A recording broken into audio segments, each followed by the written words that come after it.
కూర్చున్నానంటే బుద్ధిని నిలిపావా? ఏం చేస్తే కూర్చుంది దేహం అట్లా నిలబడింది పడిపోకుండా? ఎట్లా కూర్చుంది మనకు తెలియదా?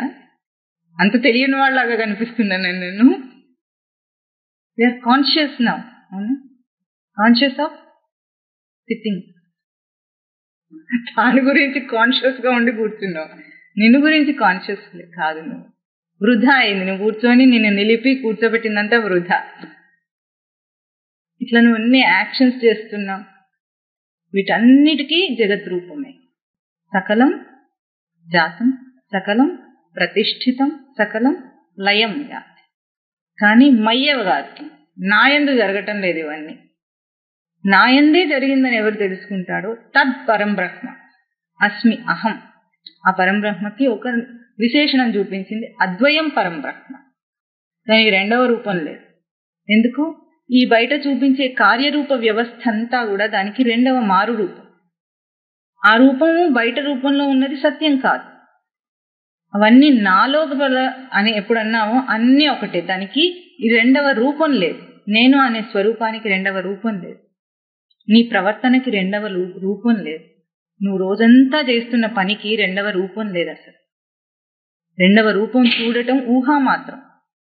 నువ్వు చేయలేవు ఆ పనిని. సృష్టికి ద్వైత రూపాన్ని చూపించటం, ఉనికికి ద్వైత రూపాన్ని చూపించటం ఎవరి వల్ల కాదు, సాధ్యం కాదు.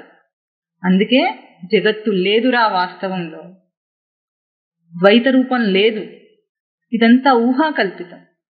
ఉందని నువ్వెంత అన్నా కూడా, నువ్వెంత విచారణ లేకుండా అవివేకం చేత ప్రవర్తించినప్పటికీ ద్వైత రూపాన్ని చూపించలేడు మనిషి, చేయలేడు. అందుకే ఎట్లా అది పోతుందంటే, వెనక్కి తిరిగి చూస్తే నిన్న అనేది నాకు కనిపించటం లేదు. పోయిన క్షణం లేదు, భూతకాలం లేదు. ద్వైతం ఎక్కడుంది? తత్ అద్వయం పరంబ్రహ్మ అహం. అద్వయం అన్న ఆ విశేషణం చూపించడంలో అర్థమే అది. నీకు మారు రూపమే లేదు. నీ ప్రవర్తన నీకు మారు రూపం కాదు. నీ ప్రవర్తన నీకు మారు రూపం కాలేదు కూడా. నీ రూపమే అది.